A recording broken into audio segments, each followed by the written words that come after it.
Okay, hello everyone.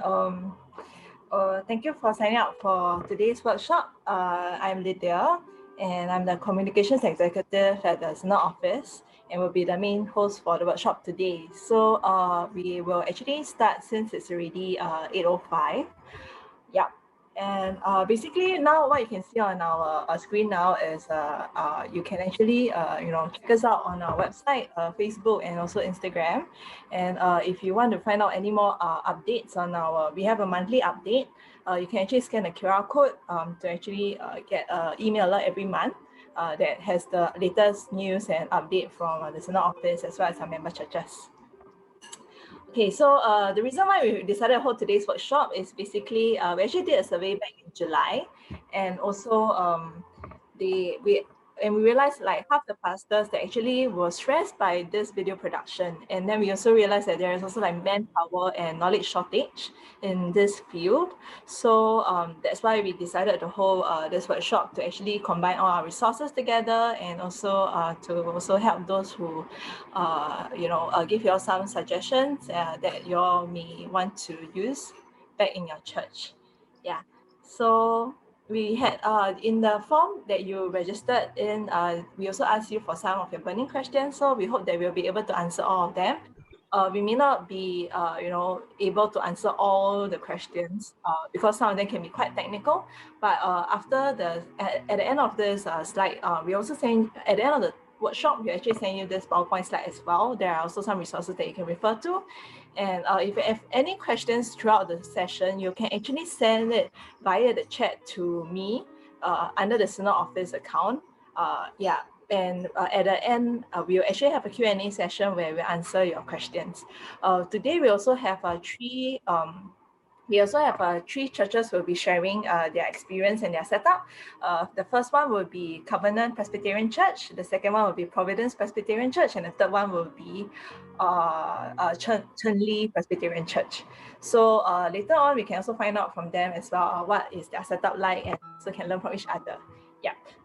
So, okay, due to time constraints, right, we probably won't be going through the entire walkthrough of all this technical, like how to upload YouTube streams, but there'll be links at the end of the session that you can refer to. Okay, so let's start. Okay, so this is just to show you guys, we did this new normal survey in July, and basically we realized that some of the factors that affect people from attending online service is actually the video audio quality and also like bad internet connection. And also like we realized that there will be a trend that more people are actually interested to see whether or not, depending on the situation, they may go online using this taking part in online worship service. So I guess that shows us how important it is to actually have some focus, do some focus on this online worship that we are doing, and that's why we are having this workshop. Yeah, so basically just some more figures. Basically a lot of them watch on TV and on their laptops and computers, so that's something that you can also consider as well. Okay, so after COVID strikes, we realized that everyone is just like, okay, now we need to go online. So what now? Okay, there are a few factors that we need to consider. Basically, we will go through all this throughout today's workshop. So let's go straight into it. Okay, so now firstly we want to talk about choosing the right platform. We in the registration form, we actually asked you guys basically what are the platforms that your church is actually using right now. And we realized that most people are actually using YouTube, and also there are quite a few that uses Facebook, and of course it'll be available on your website. So there are also some that uses Zoom, Vimeo, and also some MP3 that will be available on the website after the service.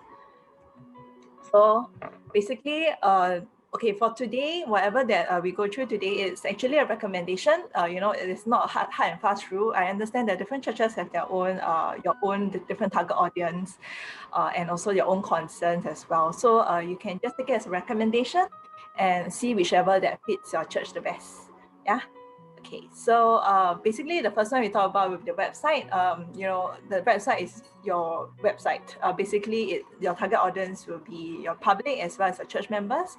And, definitely you should at least have a link of your online sermon on your website. So that's where people will usually go for to look for your sermon links or your online service recordings. They will usually go to the website first to search. Yeah.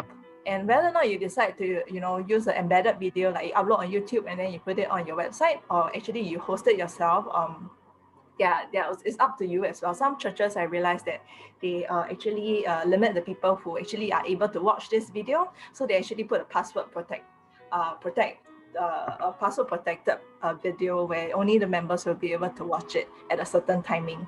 Yeah, so it depends on your church, how you guys are doing it. And also the second one is the YouTube, which is definitely the most common one and easiest to use for most people. They are most, when you talk about YouTube, they're okay, I know how to go to YouTube and I know how to search. So this is the most common platform. And it also, if you put it as public, for your privacy, other people who are not your church members will be able to watch these videos as well. Yep. So you can actually set it as unlisted if you want some privacy, or you can even set some settings. But for those who actually subscribe to your channel, they'll be able, the good thing is they'll be able to receive notifications when you go live or you upload a new video. Yeah. Then the next one we're looking at will be Facebook, and which is targeted to more your church members and also people who are Facebook users. This is slightly more specific, and well, of course, the good thing is it will also send notification for those who turn on notifications for a Facebook page. But the downside is users usually need to use a Facebook account to watch. If not, it's not so user friendly if you don't have a Facebook account. But I understand that some churches they have their members on Facebook, and they also want to do both. Some of them actually do both YouTube and Facebook at the same time. So you can reach out to more people like that as well. Yeah, and for Zoom and Vimeo, it's slightly even more niche. Zoom or actually Microsoft Teams or any of these video conferencing platforms are also good as well, because you can actually have a more specific audience. Of course, if you want to do it together with a fellowship, or you want to, after the service, you want to have some kind of discussion, it's actually quite good, because for example, Zoom, they have like breakout sessions where you can actually break out into small groups. After that, you can discuss about the sermon or have some kind of Bible study. So that is also one way to consider as well if you want to use Zoom. And of course, Vimeo wise, it's slightly similar to YouTube, just that it's more private. It's not as open as YouTube, and you're able to set a password for your videos as well. So it depends on the church whether they think that their sermons, they want to keep it more private towards their members, and they can also use that. But of course, if you pay for a plan, then they have some additional video editing features. Okay, so this is the question that many of people ask. So do we want to do pre-recording, or do we want to do live stream? So, okay, there isn't a hard and fast rule as well. If you're looking at this, right, you probably think that, live stream is not as, live stream seems to be more difficult to do than pre-recording. But I think the biggest benefit here is looking at both pre-recording and live stream. They have their own, okay, hold on, yeah. Okay, I turned off the music. I'm sorry. So, okay, right, back to the topic. So we are talking about pre-recording and live stream. The good thing about pre-recording is, you can take your own time, in the sense where you can set a time where you have more time to record yourself, and you can still edit it, and you can actually upload the same video across many different platforms. So say you want to put it on your YouTube, you want to put it on your Facebook, at the same time, you can do that as well. Then, of course, you can actually use less equipment, because you can do it a little bit more home style. You can use your phone. We'll talk about that later. But basically, you can actually do it in a more relaxed manner, because you have time to actually re-record, and edit it according to the way that you want. Of course, because you when you pre-record, right, you tend to be, I can record myself many times, and then you end up having to use a lot of time to actually produce one video. So that is also the downside of things. When you have more freedom, you feel like, okay, I want to do more in that sense. Yeah.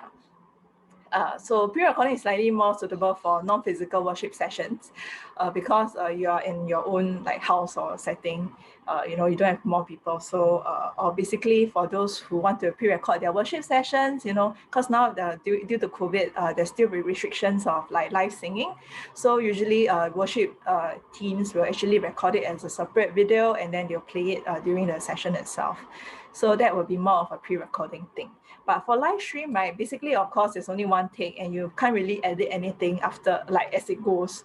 And you also require more additional software to actually stream on your on the channel, or like if you want to stream on many channels on YouTube, on Facebook at the same time, then you need extra software. Now, of course, it requires more technical, setup, and also, but the good thing is like when you have physical worship sessions, then of course there is one goal. You can do everything at once. So the production time is only during the actual session itself. So you can actually save time in that way. Okay, so as you do all your live and your pre-recorded videos, of course you use music and videos and also images. So that's why I want to understand a little bit about copyright first. There are also questions regarding this as well. What if I use a song and then like suddenly YouTube cuts my stream because they sense it, like, and then they have a record, like, because YouTube has an algorithm.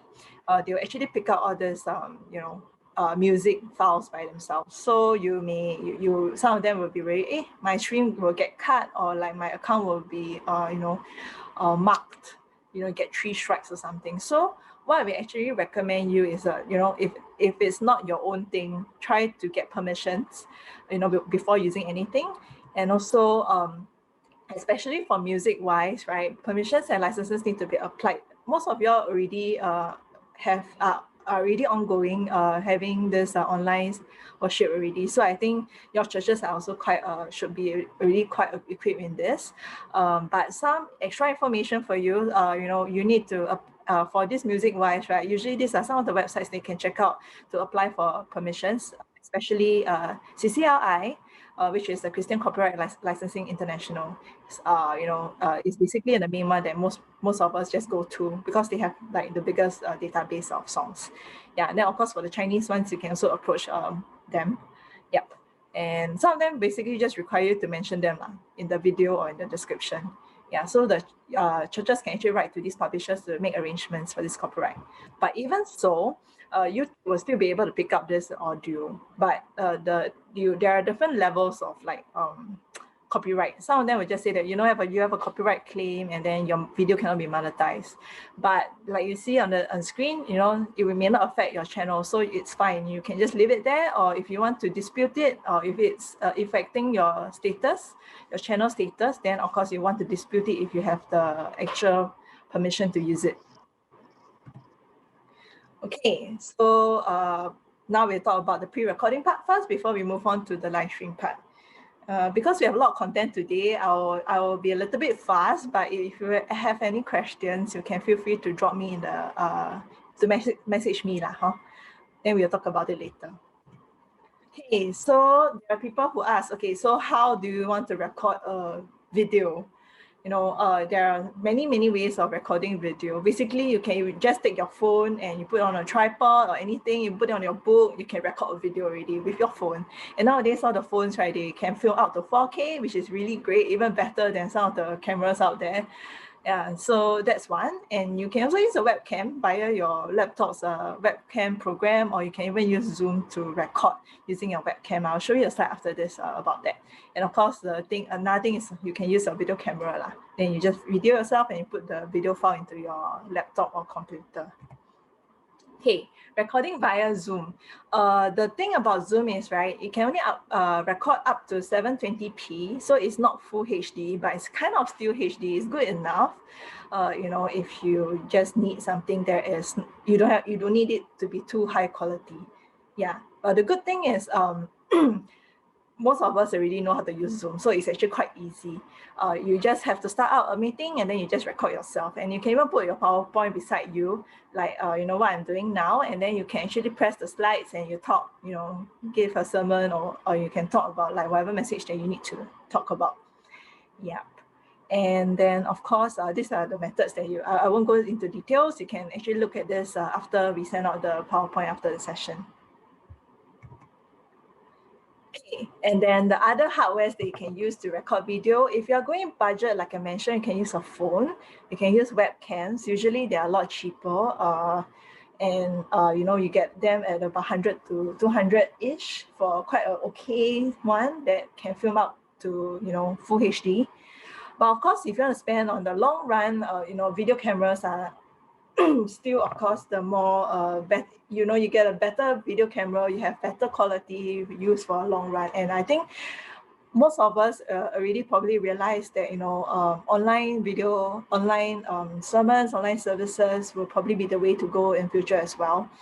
So even if there's no COVID, there will be something we'll probably need to use it anyway. So some recommendations would be like, if you want something that you can be more flexible, you want to take photos and videos at the same time, you can consider DSLR. Or if you just want to focus more on videos itself, then you can get a camcorder. And the recommended brands are there. I'm not trying to promote any brands here, but this is from what in general that the consensus is these are more better brands. But of course, you can do your own research on Google to find out what suits you the best. And also additional equipment that would be good to have is an external mic, in case, like, say, if you're filming in the church sanctuary itself, of course, then you'll be linked up to your mic for the audio.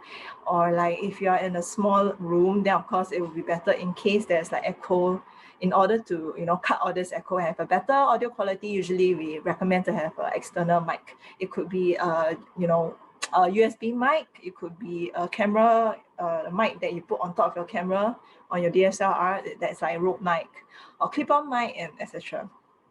And of course, tripod and lighting. Lighting is very important. If your lighting is bad, your quality will be bad as well. So that's why we recommend you all to shine and be bright. And then of course, then your video quality will improve at the same time as well.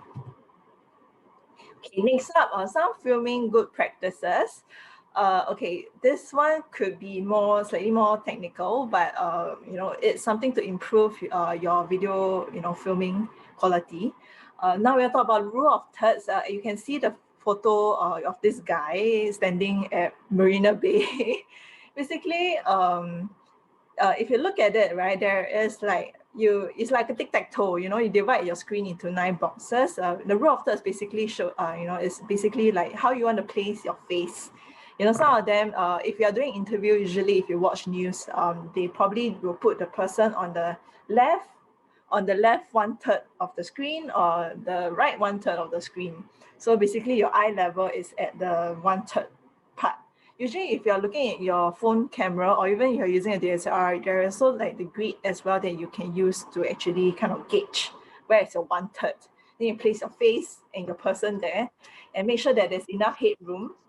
So when you have, if you are too close to the camera, then you look like you're overpowering, like what I'm doing now. I will be overpowering the video.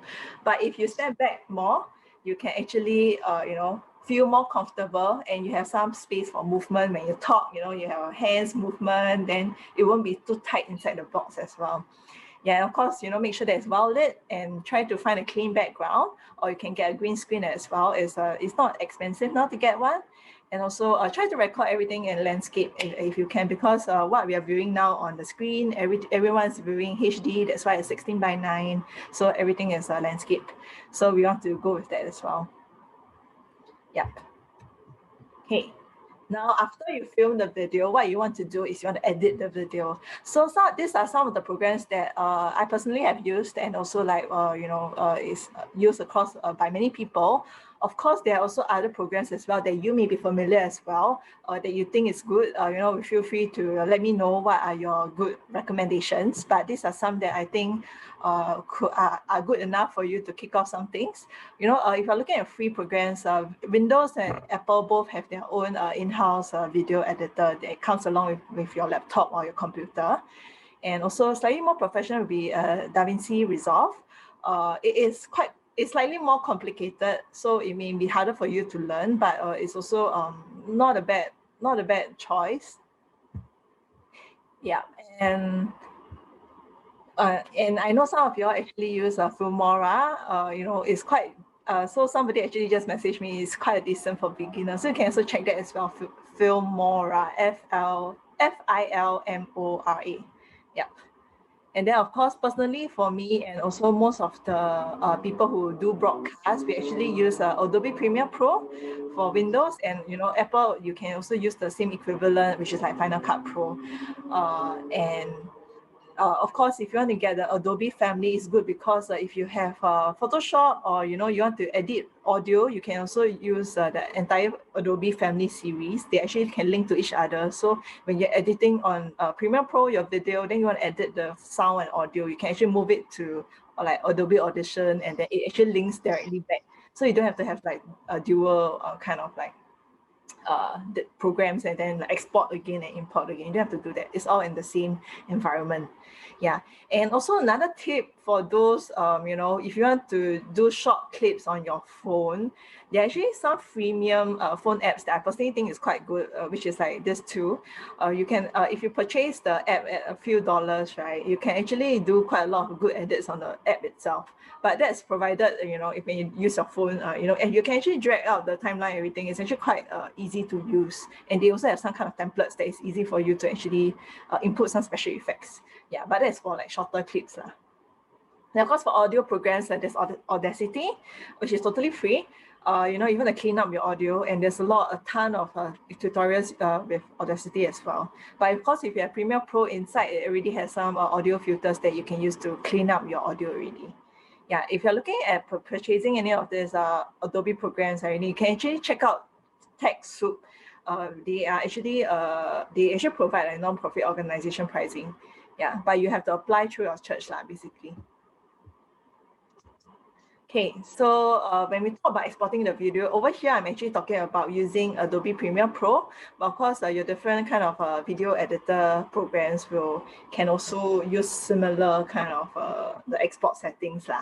Basically, what's recommended is definitely anything between, we are talking about Full HD, so we will be 1920 and to 1080p, 1080 pixels. Yeah, and of course 16:9. And don't need to be too technical, but we want to look at something between 23 to 30 frames per second, and that's where like that's quite the standard and common range.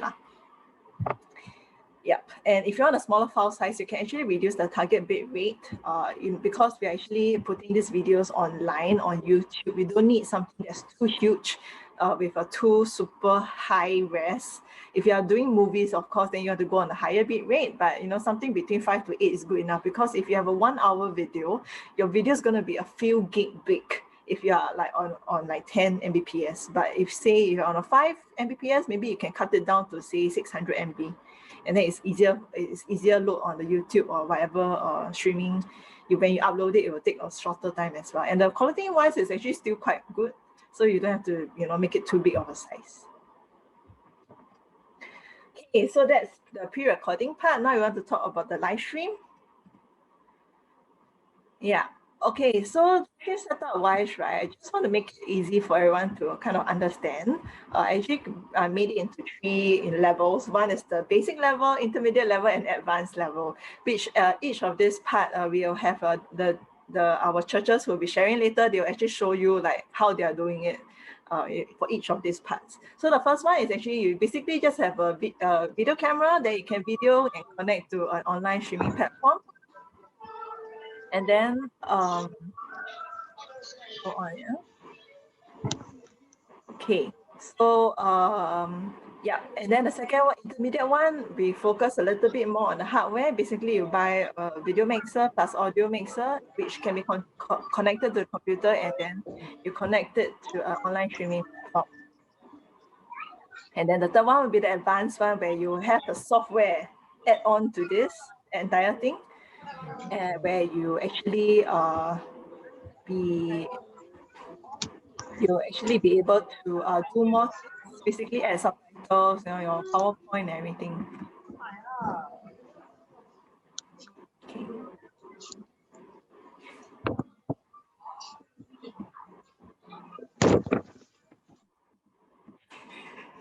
Okay, so now we're looking at what are the hardwares. and the software. Somebody just asked. We'll be talking about it right now. So basically, for the recording the video, the cameras wise, we already mentioned about it just now, so I won't repeat. So for the additional cameras that I want to mention is basically, I understand some of the churches already have this PTZ cameras. They kind of look like your security cameras where you actually put on the wall, and some of them actually have quite a huge optical zoom. The good thing about the difference between optical and digital zoom is optical zoom is a lot more higher quality than digital zoom. That's what you want to get when you want to have a clear picture and you want to zoom very far. So some of the good models, they actually have up to 30x optical zoom, which is really good, in a church setting lah. And usually when it's kind of like your hall could be quite big, but you can still get a decent picture, a decent size, or decent zoom. Yeah, but because these PTZ cameras are actually not very cheap, they can go somewhere up to like a few $1,000s.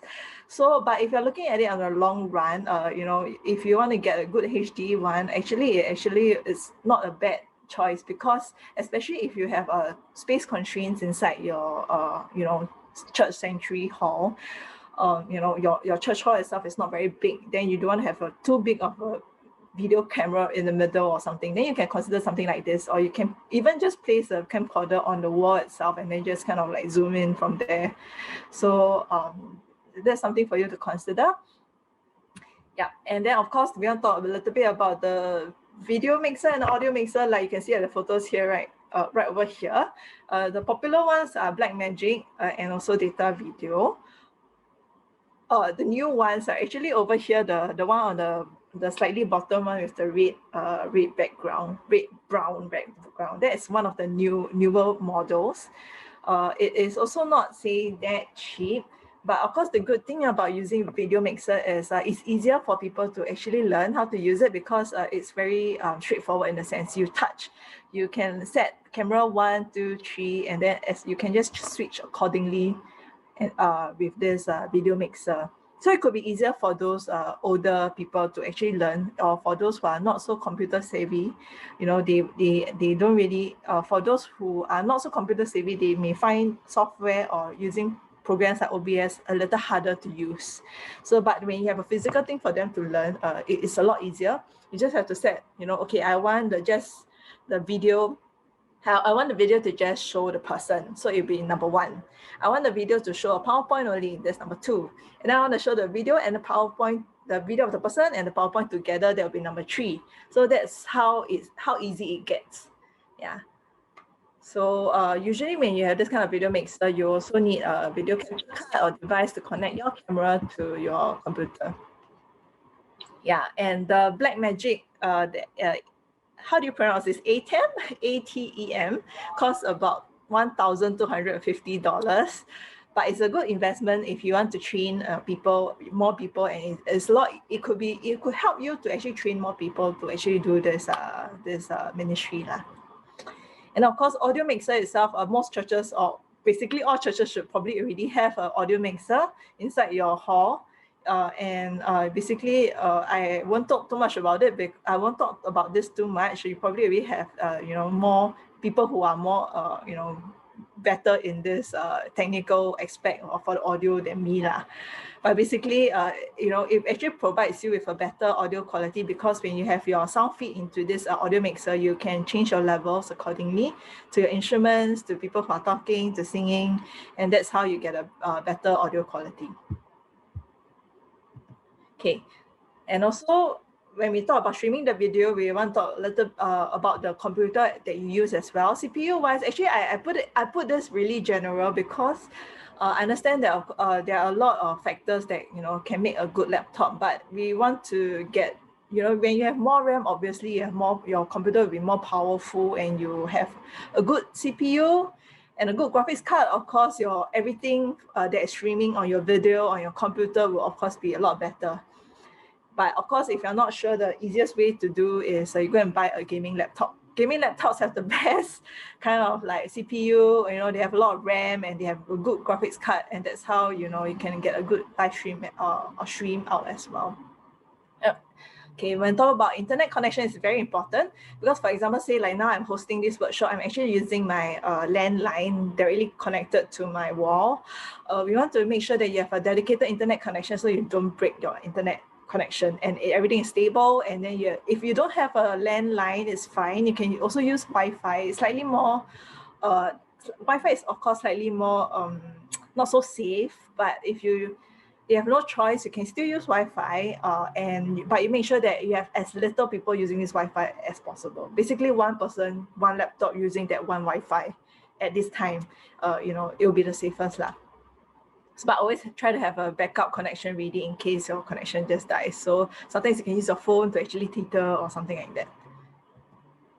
Okay.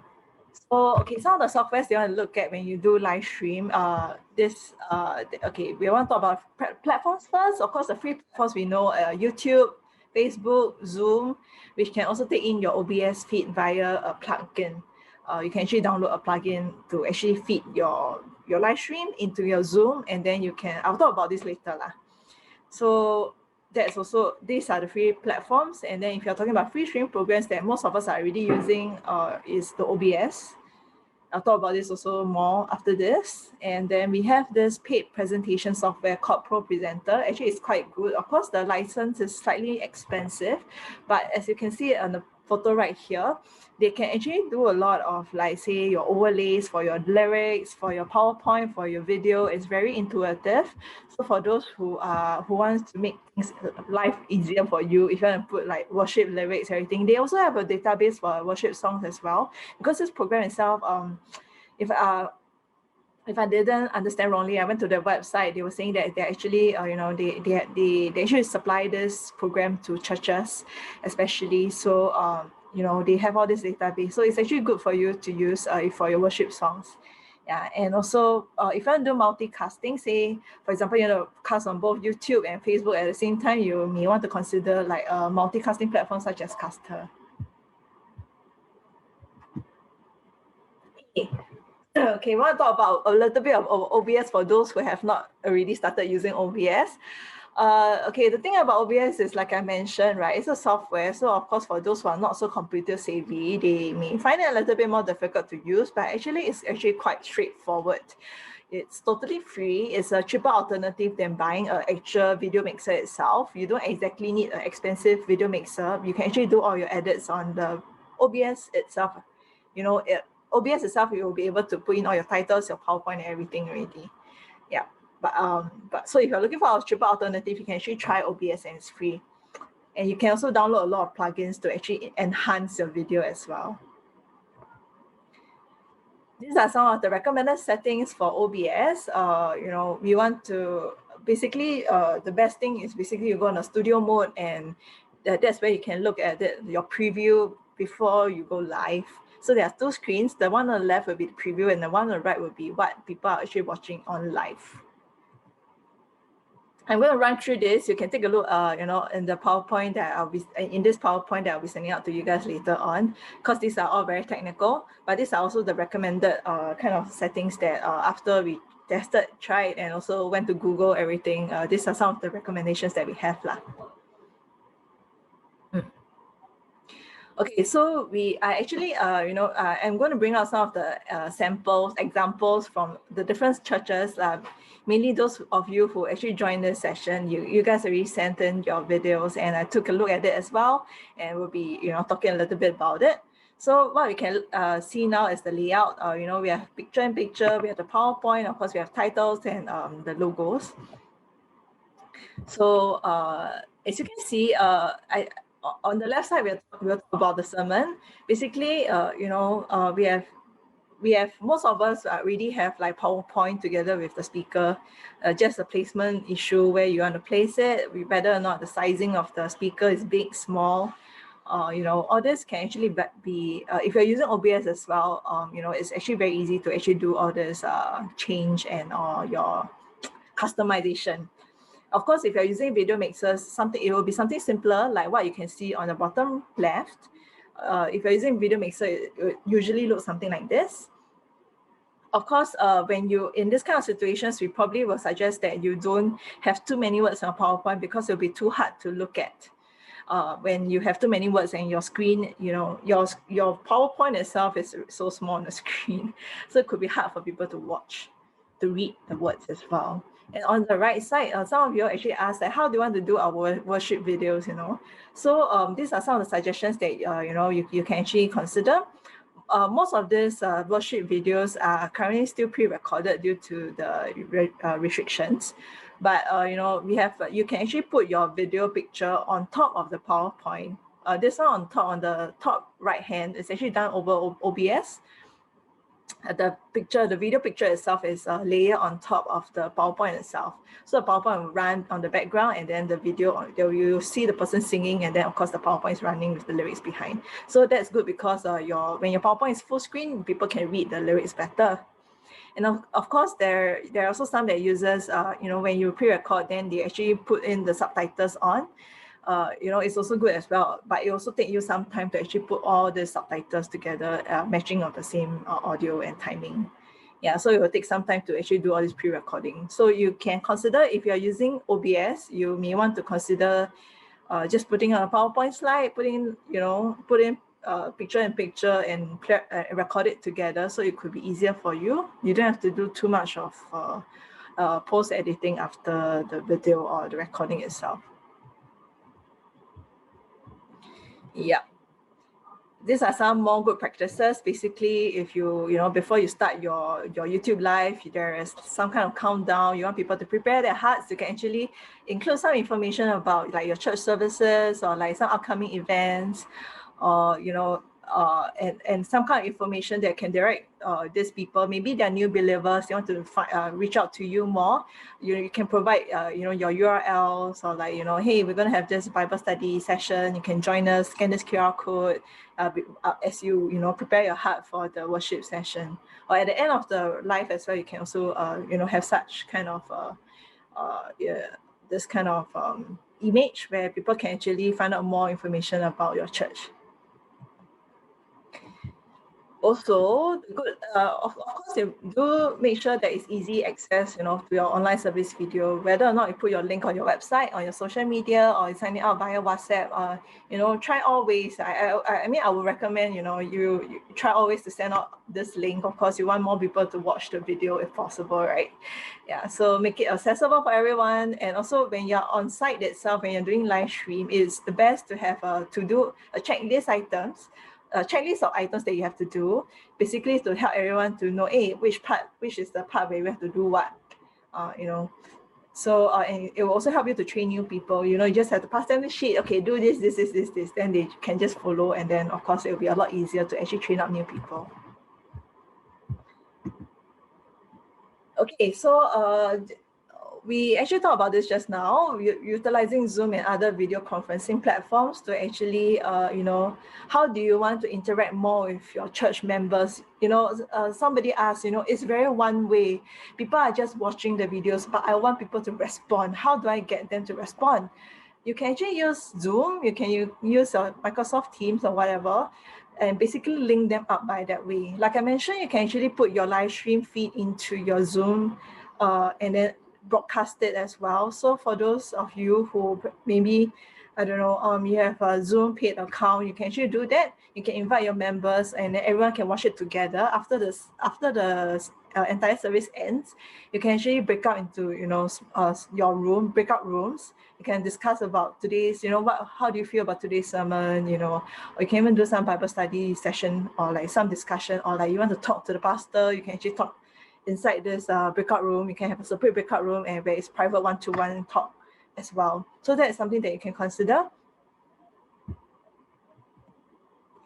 Okay, so now is the time where we want to hear from our churches how they are doing their setup, and we will go with Covenant Presbyterian Church first. I'm going to stop my screen sharing for now. Okay, for Covenant Presbyterian Church, we have Eugene who will be sharing. So Eugene, the time is for you. Take it away. Hi everyone, I'm Eugene from Covenant Presbyterian Church. Yeah, so I just want to quick share regarding our live broadcast system work. It's actually very simple. We try to keep it in this way so that the overall will be just using a one-man operating. We don't require additional manpower. So I just go through a quick round how we actually operate this system. So we are using these 5 equipment, which is a video cam, HDMI video switch, sound mixer, video capture, as well as a laptop. So you can see this is the overview, how it's being connected and how we actually operate. So the camera is actually connected to the HDMI switch here, which is over here, as well as the laptop, which is using for the PowerPoint.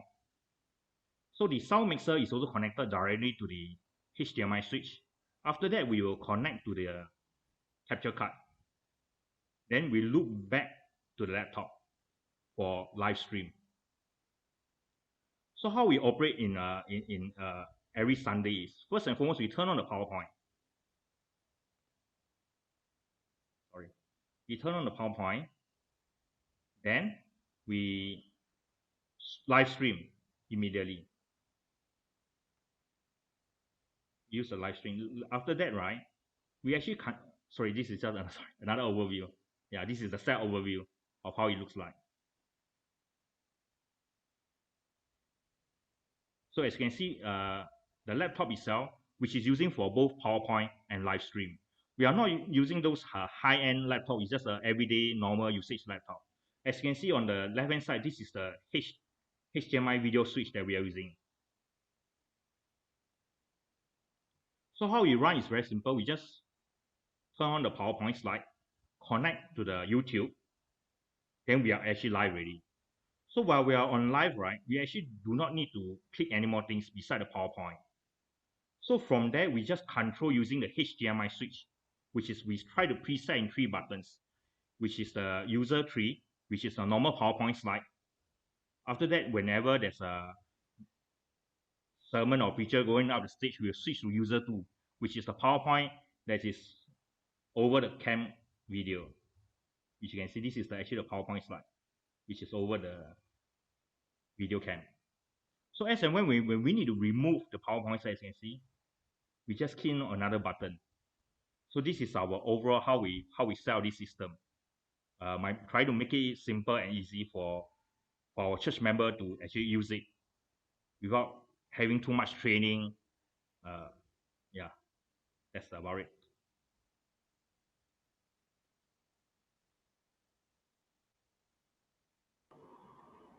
Okay, thank you for your sharing. Okay, so this is Covenant Presbyterian Church, is how they're doing. I actually visited them as well recently, and I realized that it's actually quite easy for the older people to actually learn all this. Like I mentioned, you're talking about a physical object, physical equipment itself. It's a lot easier. You press 1, 2, 3 according to what you need, and that's something that you can actually consider. Actually, it works as well. Basically, nothing too fancy. You have the normal image of a person, you have a PowerPoint slide, and basically one version with both of them as well. And the setup itself is not too expensive. You can get something that's around within like 1,000 to 1,000 range. Yeah. Okay, so for the next one, we have Providence Presbyterian Church. We have Jie En. Hey, Jie En, are you there? Hello, I'm Jian here. Can you see the slides? Yeah, can see. Okay, great. Okay, I'll just start. So again, hi, I'm Jian from Providence Presbyterian Church. Just to share a bit also on our setup. This setup is more for the Orchard congregation, as we have 3 congregations that are using 3 different setups. I'm from the Orchard side, so I'll be sharing this. This setup also will be quite similar to what our fellow brothers and sisters from the Orchard Presbyterian Church, which we co-locate together. So yeah, just to share. Okay. So for hardware-wise, you will see that we have quite a bit of items here, but basically, in short, what we are using is a hybrid mode where we have the original hardware that we have on the site, which includes a video switcher, the number 3, an existing PC, and an existing monitor that we use for the PC, and also things like camera controllers and also audio mixer, which I think you will see more on the other slide, this one. So that is what we have before the COVID-19. And that has been what we do. So we already have a PTZ camera, just that we have been not using it at the SD standard definition mode. Post phase one, when we go back to live, what we did different is that we have now there's a second laptop available, so we are using that for PowerPoint. Whereas the main computer is being used for OBS. I think it's the software that Lydia was mentioning. Besides that, we have also purchased a few more other items, like what the gentleman has previously mentioned. We also use a video capture card as well, but we use it for two inputs. One for the PTZ camera, where we use a HDMI cable to get a higher definition video, and then the other video capture card, we use it for the laptop. So basically, we use it because while we can output video as HDMI, you can't input a video as HDMI for most computers. So most computers, you have to read it as USB. So this converter basically allows you to read HDMI signal as USB. And when you install it on the PC, you will recognize it as a device, and you can set up in OBS. So in terms of configuration, this looks a bit complicated, but essentially we have a few work streams that we work with. This is partly because now we have resumed physical service. So while we are doing live streaming, we are also broadcasting to the congregation on site. So basically, we have the sound mixer, which have all inputs from all the instruments and all. But we have all this input into the PC and also to the speakers outside. Then the PTZ cameras, likewise, also using the capture card. The difference that you'll see here, there's this HDMI splitter. That one you can ignore because it's really more for the configuration in this church, where we will split the signal out to another source to be broadcasted for the people on the church premises itself. But otherwise, what we make do with basically two HDMI video capture card, so that two main video sources, the camera and the PowerPoint, it's all into the PC itself, and then we use OBS to live stream. So software, OBS and YouTube. So I think before I talk about more of OBS, which I will share a bit in detail, the one on the left is the PC with the OBS, and the one on the right is the video switcher. So the video switcher is also something we have already installed prior to COVID-19, but for our requirements, we decided to use OBS instead as the main video switcher, and the one on the right is more for the congregation during the service itself. Just to share a bit on this OBS configuration, for us, how we do it is that we use this OBS as our actual video switcher. So the one that you see just now, we use it really just for the on-site one. So how we do it is a bit similar to what Lydia mentioned. I think we use multiple preset scenes that we have done before we enter the service, and we preload them with all the settings properly done up. So when the next group of volunteers, go up and actually do the setup, and we can take it and run. So for example, we have settings such as speakers only, speakers with title, with PowerPoint, and with video, for example. So this is for our setup in terms of the scenes. Then this is a more detailed showing how it looks like. So basically, each scene is really an independent scene by itself, fully presetted with all the items such as the picture-in-picture, like the one you see on the top right, with PowerPoint only, or with even the title. I think as what Lydia also mentioned before, that you can actually overlay with pictures. So for our case, we've decided to have some titles to indicate the different speakers that's coming onto the podium or the pulpit to speak. So that's what we do. So it looks like there's a lot of scenes here, but we typically use only like 5 or 6, and the rest are for very, very specific circumstances that we use it. So basically this part is our video switcher. Then for the sources, we use it quite extensively because this is basically where we set each of the scenes. So when you switch between the different scenes, the sources will change. And for our case, there are many scenes that will have more than one sources, such as one PowerPoint and one video camera. So we use this part to actually adjust the settings, such as these pictures and also what other inputs you want. Yeah. Then for us, I mean, this one quite standard. So we use this as our audio mixer also, but more for the online audience, because we did experience before sometimes issues such as being too soft or having some feedback. So this is really a stopgap measure that we use to sometimes increase the decibel or sometimes do some signal adjustment, because it's really similar to a simple audio mixer in that you can do pretty intermediate audio settings for it if you need to, like increase or decrease decibels, change certain preset for the noise attenuation, etc. It can be done, and we use it sometimes. Then this one I think is so self-explanatory. So basically for our case, we use YouTube only to live stream. So we will just plug in the live stream key for the live stream itself. So how we do it is typically about a week or so before the next week's service, we will have prepared the next week's live stream video, basically the link itself. Then for each of these live stream, you can actually set a schedule way in advance. And when you set in schedule way in advance, you can really share the link with our congregation staff, congregation itself, etc. But with this, you can also put this live stream link inside. So once you start live streaming the YouTube, after a while, get the signal and then it will automatically start. So this is how we do it. So basically, once you're on this page itself and you have the right YouTube stream key, we just press start streaming, and yeah, it usually will start quite fast. I think less than 30 seconds time.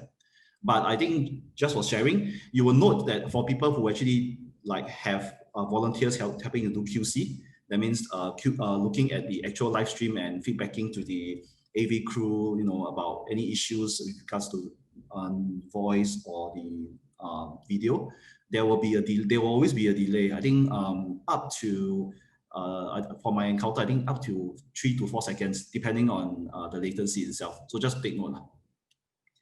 Yeah, and then for our case,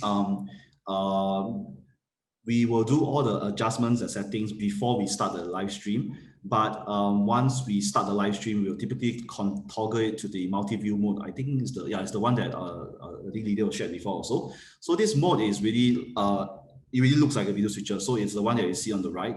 And yeah, we used it to basically transit. And we use it really like a video switcher because we will then bind the scenes to the number keys 1 to 9. So by toggling the number 1 to 9 on your keyboard is just 1 to 9. And we will bind hotkeys for case Control plus Enter to transit the video source. Having 2 keys is just because we want to avoid having accidental key press. You can just configure with 1 button, but we don't feel safe. So we rather have 2 buttons. But otherwise, it really functions like a video switcher because once we are ready to switch the scene, you just switch it and yeah, it's done. Yeah, so this is how Providence Presbyterian Church is currently doing it. And yeah, thanks for hearing on this part. Thank you. Okay. Thanks, Jan, for sharing. Okay, so the last one actually will be from Shen Li. They actually have prepared a video because they were unable to actually come in person, one of the main guys. So they actually filmed a video inside their church. So I will be sharing the screen and we can take a look at this video.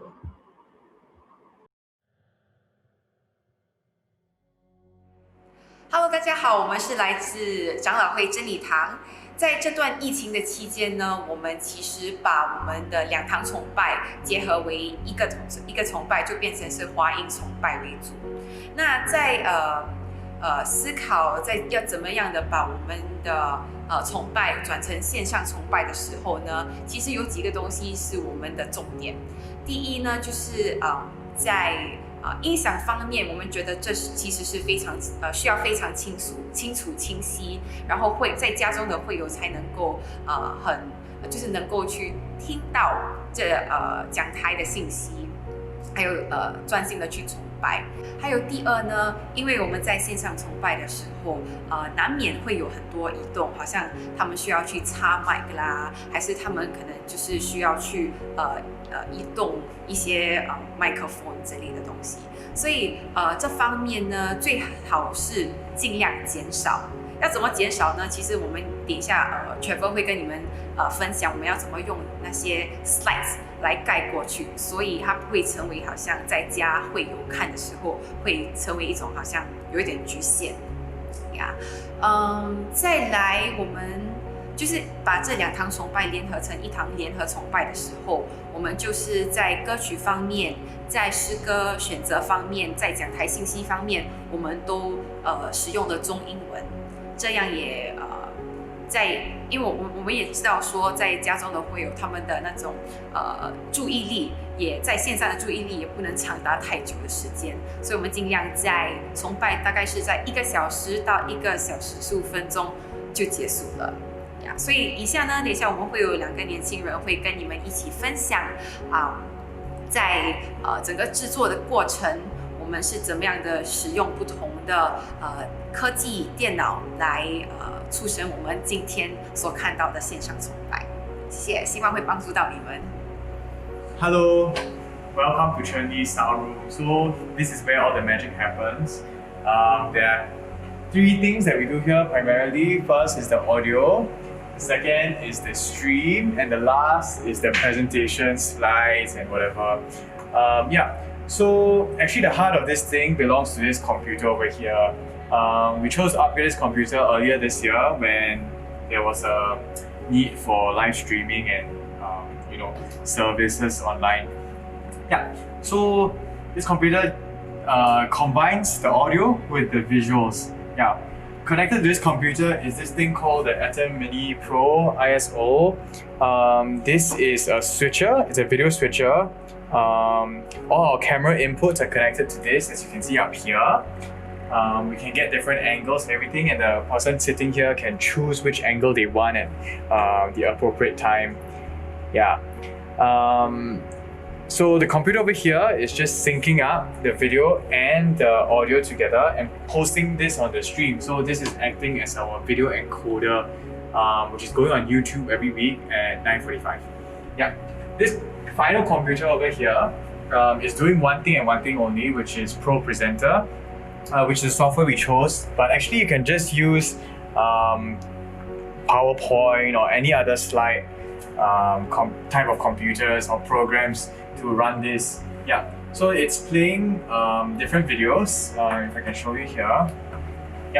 So this is the video that's playing. So we queue different videos to be played throughout the service, including the timer or even the benediction, sometimes and also the offering, with the tithing stuff as well. So what's important is that you don't have to get all of this equipment here. We started off really small with just one camera and a personal laptop. It works as well. It's just that then we slowly see what is missing, and then we get the different equipment to kind of help in that area.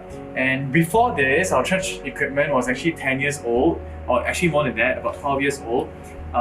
So we thought it was time for us to do an upgrade. That's why you see all these new fancy gadgets here, but you really don't need all these to get started. You can just get started with a simple computer, free software, and maybe just a simple camera.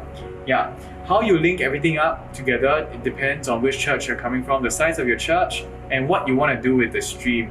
So ours, I think there's an emphasis on worship, so we took some extra care in terms of how our music is treated and also how our audio is treated. And also, since we have people who are willing to serve in terms of for the media and video, so we can offer to have 2 cameras going on at every service to provide 2 different angles. Later we'll move forward so you can have a look at which camera is doing what, and you can see the effect that it does having 2 different camera angles. Yes. Hi guys, I'm Xuan from Trinity as well, one of the camera crew. So right here we have a UX90. It's a Panasonic model. It is on sticks, which is stationary essentially. So this one will be the wide angle for the service. So you see most of the service procession, right, will be shot using this. So the camera person standing here, right, he'll be directing the MC or the 主席 or whoever's on stage or when they are going live through the walkie-talkie that's connected to the director at the back. Yeah. So we'll give our hand signals and we'll sign to the person. And then for this camera, it's just very simple panning and maybe slow zooms here and there. For a little bit more variation in the footage, we have actually a second camera over there, which I'll bring you to. This camera right here, the model is actually a Canon 5D Mark IV, but you don't have to get such an expensive camera for it. This is actually the cameras that some of our crew members, it's their own camera, their own personal camera. So when it's their turn to surf, they'll bring their camera and then you just plug it in here. This camera, even though it's on sticks as well, this one is able to move around to give a better variation. So I can give a second shot of the pastor's profile face when they are preaching, or when somebody is praying, or when we have like worship recording and stuff like that. We can have a second angle, which brings once again more variation and makes it better for the viewers at home. So yeah, that's about it for the two camera setup that we have in Chenli. Okay. So that's for Chendi. I'm sorry, the front part is actually in Mandarin. But yes, basically the front part is just an introduction to basically what their setup is like. So if you have any questions, feel free to let us know. We have someone for each of the church to actually be able to share. If you have any questions to our different representatives from the churches or to me as well, we can actually start sending, via the chat to me, the Synod office account. Yeah. Okay, so hold on, let me go back to our PowerPoint slide.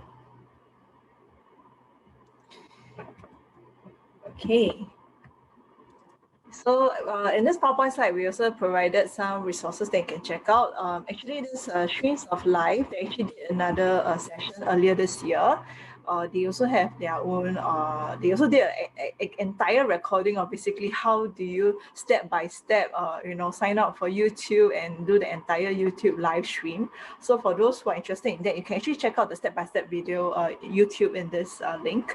Of course, this PowerPoint will be sent out to all of you, all those who have actually registered via our Google form. We'll send you via your email and you can take a look at all these resources. Okay, so now it's actually the Q&A time. Currently, I don't have any questions, so I'll actually give you guys like kind of 5 minutes to actually send some questions. Meanwhile, I'll answer some questions that are from the actual Google form itself.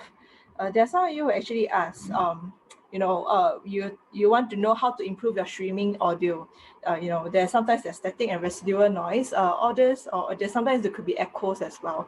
If you're using OBS, right, of course, the thing is you have to check whether your audio sources are actually repeated, whether or not it's going through from your computer to your audio mixer, coming back again, looping here and there. You need to check, of course, this technical side of things.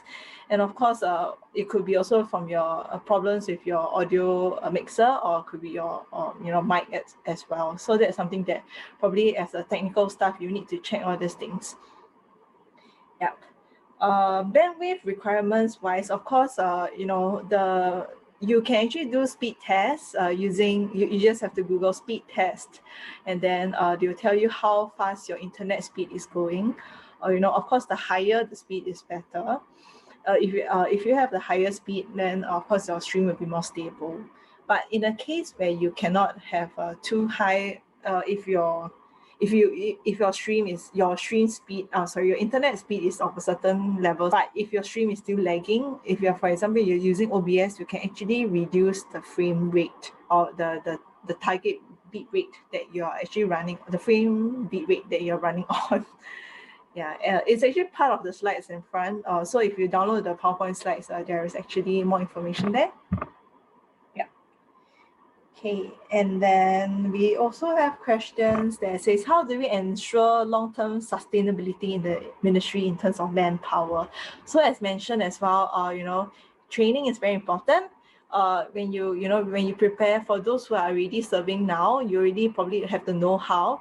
It's best if you can actually come up with like the checklist, and then to actually to be able to easier, it makes it easier for you to train new people. But of course, as the church itself, you probably need to do some promotion at the end. Could possibly get say the pastoral team to actually help you all do a shout out during the sermons, or I mean during your your what's that called, announcements, or like do a call out in that sense. If you use something, say like the video mixer, the more hardware side of things, it could be easier for you to train. For if you have more young people who are like technology savvy, you can try using software as well. OBS could be an easier way for you to actually train, because everyone can actually download it on their own computer and try it for themselves. Okay, someone actually asked if we know of any professional individual or company that can outsource the live streaming task at a reasonable price. So that is something that currently we do not really have anyone in mind yet. So if anyone has any, feel free to let us know, and we can share the information with everyone. Currently, yeah, because I understand most of the churches currently we are all doing it on ourselves. But like I mentioned earlier, it's actually not too difficult to do it yourself. You just need to have a camera connected to, say, a computer, and you can just go and live stream already. So it's something that you can actually try already yourself. But if you find it really hard, to find the manpower to actually do it, there are actually production companies out there. But I'm not too sure of their rates as well. So we may, if anyone has any recommendations, feel free to let us know so we can share the information with everyone. Okay, so now in our chat, we have two questions. One is directed to Chen Li, Presbyterian. Sarah, are you there? Okay, this question is to Chen Li, Presbyterian. How do they connect the SLR or video camera to the stem? Do they run via cables? Okay. Can you hear me? Yes. Oh, Let me look for you. Okay. Now we can see you. Yep. So actually, we do have we use wireless connection from the camera all the way to. So we use actually wireless connection. Yeah. I hope it helps. Sorry, I'm not the main person, but I can help to ask. But basically, more of wireless. But then with our new system, right, we actually have I think a cable, okay, that I will inform you all what cable again after I've checked, okay, to all the way to the sound room. Yeah, I think it's something that's fixed in, so we actually created a new wiring all the way to the back of the sound room. Yeah. Okay, let me find out, okay, what exactly is the brand of the wireless connection. Okay, I'll let you all know soon. Okay, thanks, Sarah. So meanwhile, we move on to the next question. Okay, so somebody asked, what is a decent budget to start with for live stream to budget from the church side? It really depends on how much or how far you guys will be taking this. Like I mentioned just now, if you're looking at a long term, of course you want to look at a decent camera, a decent camcorder, and usually or say a decent DSLR. If you're talking about a decent DSLR camcorder, they will range something from $700 to $1,000 just for the camera itself. Of course, if you don't have that budget, maybe you want to look at something that's cheaper, but it will be more of a few hundred range. Other than camera itself, of course, if you can actually bring your own laptop, to actually do the live stream. You don't need to, get a too expensive system. As long as you get a camera, and of course you have a computer itself to do the link up to the live stream. And then if your church itself already has an infrastructure, say you already have your audio system, audio mixer, it could actually make things a lot cheaper. All you need to do is just to get a camera and get the wire cabling, video capture device that links up the wire that actually links up your video camera to your computer. So I would say after getting all these cables and everything, you will probably be looking at something about like 1,000 to 2,000 range. That's provided you already have kind of infrastructure, say like you already have your mic or all this audio already. You just have to plug it into your laptop or computer and then plug in your video camera, and then with a device, and that's all you need to actually just start off kind of like live stream. But of course, if you want something, say like a video mixer as well, a small one, a decent and cheaper, on the cheaper end, not so complicated one, will range something from $300 to $500. So that's why you add the camera together with the video mixer itself, it should cost you about $1,000 to $2,000. Yeah, but the good thing is actually Synod, we actually have a Synod solidarity initiative where we're actually helping churches to actually have this kind of funding. We'll talk about this later by our General Secretary. So that'll be later on. We'll share it later as well. Okay, so we have a question that's asking us, say, we currently have a wireless conference microphone for the guest or speaker to use, but the pickup isn't that great. The speaker has to go very close to the microphone. Do you have a recommendation for a wireless microphone?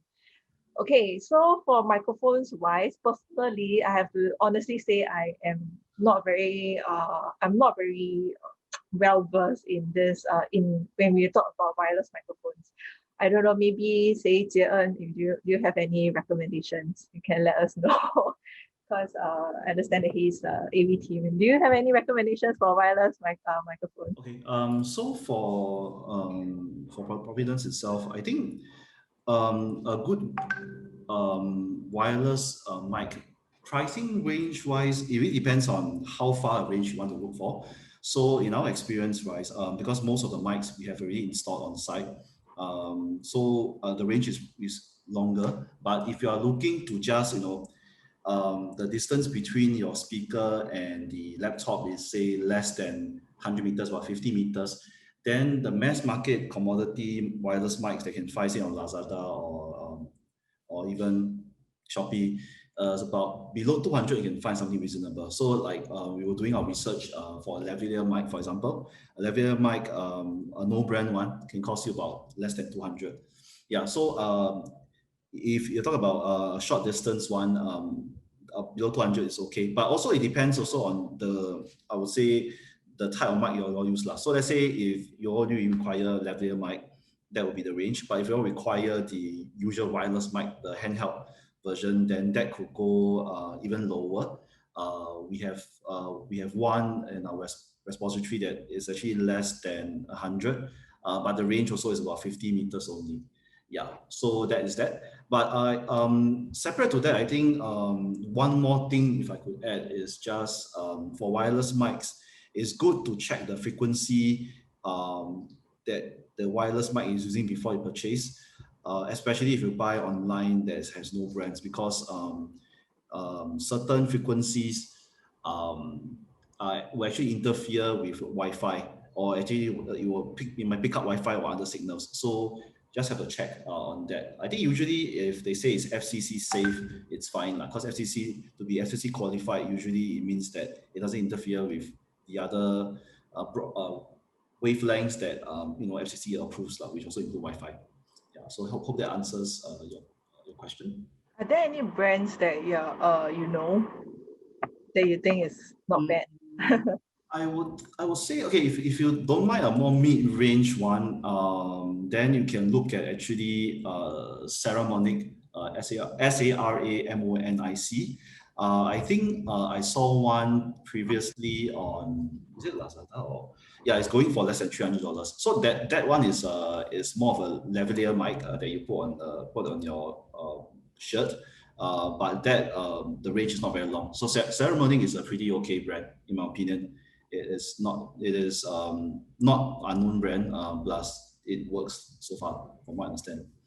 Yeah, so Saramonic is a good mid-range. I mean, of course, if you can afford it, then you can go for Audio Technica or even other Bose, etc. But I think Saramonic can work pretty well already, and I think you can find it on specialist audio shop also. Yeah. Okay, so somebody also mentioned there are also like Shure, Rode, Sennheiser, and Sony. That is not bad. Yeah. Okay. Okay. So yeah. Thank you, Dylan, for the question, and also Jian for sharing. Sarah, do you want to come back on the screen? Oh, okay. Yeah. So I've found out. Okay. So actually, we for the roving camera, right, that is placed in front for the side view, we actually have that this wireless transmitter or receiver. We actually purchased from this brand called as like Holyland, HOLLYLAND. Yeah.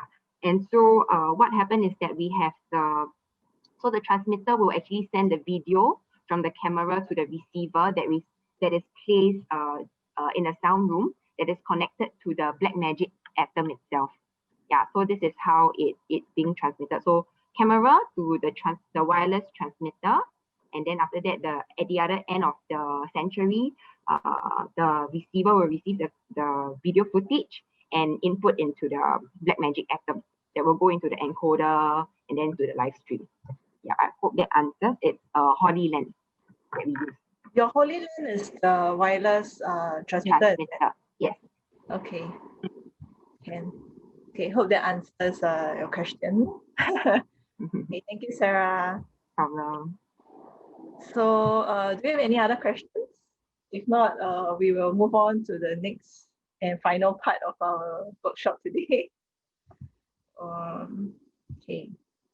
If you guys do have any other questions, you can feel free to contact me or us, Synod office after the session as well. Okay, so can we invite our General Secretary of our Presbyterian Church of Singapore, our Reverend Teo? Are you there? Hello. Hi. Yes. Yeah, actually, it's all there. Synod has set up this what they call Solidarity Initiative, and this is a fund. This is some money we get from Council of World Mission. We apply from them. They have two funds. One is called Solidarity Fund. The other one is Mission Initiative. So for these two funds, we have altogether get about 50,000. And now we've spent up until now what we still left about 37,000. So for each church, if let's say you need to buy some video equipment for your worship service, you may apply. Each church you can apply up to $1,000. And also, if let's say there's some family they don't have this what they call receiver, and you also can apply for them 500 each to buy all this equipment, like even the broadband or TV, or that you can buy for them. So this application have been sent to your senior pastor and your state clerk. So they have received. I sent both in email as well as WhatsApp. They can't say they never received. So if let's say you already need the money to buy this equipment, please go ahead and ask your senior pastor to apply. We will approve normally. Yeah, so be not a big problem. That's it. Yeah. Okay. Okay. Thank you for the sharing. Yeah, so just to mention as well, yeah, so all this, right, we actually have this funding from CWM, and if you have this requirements, I understand that some churches, you have your budget constraints. Please feel free to approach your senior pastors. They should have this application form as well. This is specifically towards our member churches. So for those who are from other, denominations, maybe you're not involved in this, but for those of my member churches, feel free to approach your senior pastors to in regards to this, to sign up for this funding grant that we're actually giving out, to help you guys to actually kickstart also your live stream and also your video production. Yeah.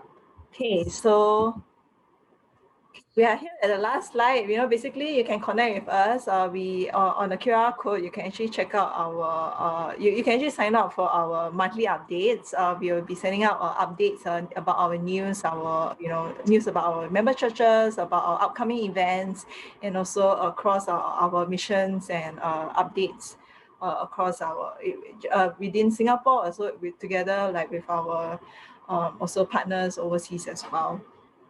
Feel free to like our Facebook page, follow us on Instagram, PresbySing, and also somebody actually suggested that we should have a AV Ministry Facebook group.